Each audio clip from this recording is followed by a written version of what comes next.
Can you write e to the x as a polynomial? Let's try. We'll use a Maclaurin series. So if f of x equals e to the x, well, that also equals f prime of x, and f double prime of x, and the third derivative of x, and so on. Every derivative is still e to the x. Now what happens when we plug in 0 for x? So f of 0 equals 1, which equals f prime of 0, and f double prime of 0, and so on. Every derivative when x is 0 of e to the x just equals 1.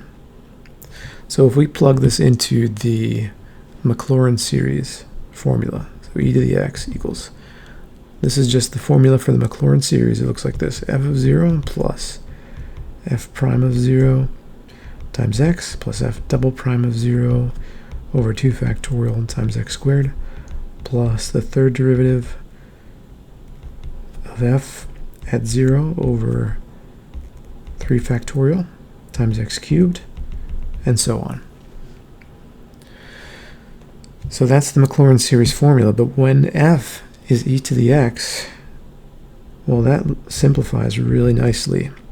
So f of 0 just becomes 1. F prime of 0 times x is just x. F double prime of 0 over 2 factorial times x squared is just x squared over 2 factorial. And this is just x cubed over 3 factorial. And you can see the pattern there. So as these terms continue, they'll eventually start to get smaller and smaller and smaller.